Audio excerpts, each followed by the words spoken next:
Hi and welcome to another Watch Geek video. Today we're taking a closer look at the new Boderry Sea Turtle Diver, which is available in both titanium and bronze like this one is.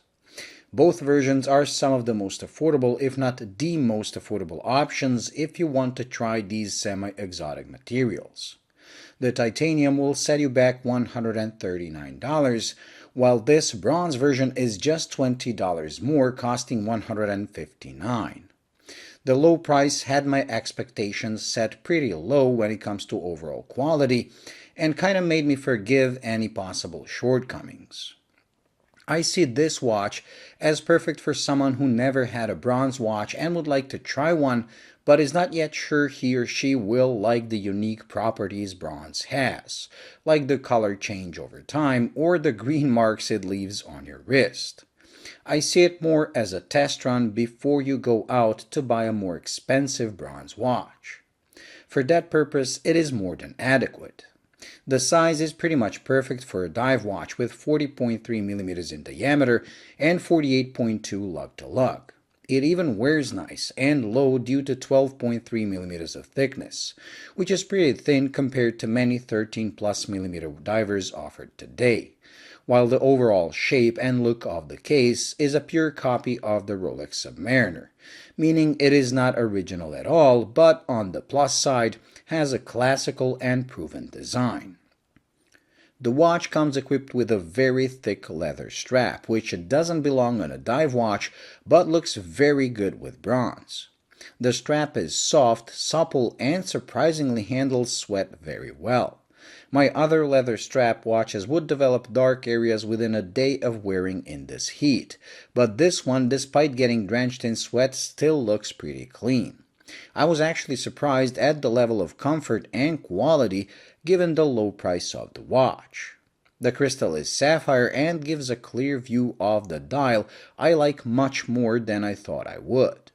The whole dial has a honeycomb structure which is actually loomed, although given the name of the watch it might represent the turtle shell pattern. What I like is the fact they made the markers the same shape as the pattern, and the fact that they went with bronze color for both markers and hands, which are also pretty well finished, again given the price point. What I don't like is the way they applied the markers.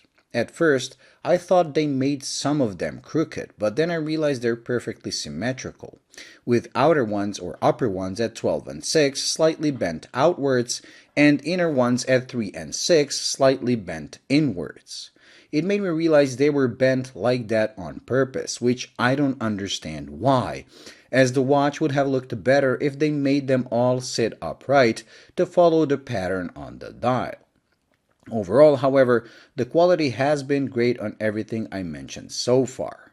Now let's jump to the things that pop the illusion and reveal the price point. First, the lume. Yes, it is colored to go with the watch, but it is so weak it's unusable within minutes of being in the dark. Lume application is also full of bubbles that show up under macro. Then the bezel. It is really well shaped with easy to grip teeth and lines up better than anything from Seiko. But the resistance is so low I have a feeling looking at it intensely will make it turn. It constantly moves by itself during wear, making it useless as a dive bezel or any kind of timer. And lastly, the movement. They went with the Miyota 8215, which beats away 21,600 bph, doesn't have hacking but does have hand winding, which should make it slightly better on paper than the outdated Seiko 7S26, which is in the same class. But the Miyota has one flaw, an indirectly driven seconds hand, meaning you will see it skipping forward only to get caught by the gears later on. It doesn't affect the timekeeping, but it does look a bit weird, and on this watch, it is the worst I have seen so far. Maybe it's down to the size of the seconds hand, but it does look a bit cheap. If you can live with all these flaws, you still end up with a cheap bronze watch that comes on an excellent leather strap and actually looks nice. I just wish they improved on the mentioned flaws, even if it raised the price a bit, as I really like the looks and would gladly pay a bit extra to get a better movement like the Seiko NH35 and the properly usable bezel. Well, thank you for watching. I hope you enjoyed and found it useful. If you did, please like and subscribe, and until the next video, bye.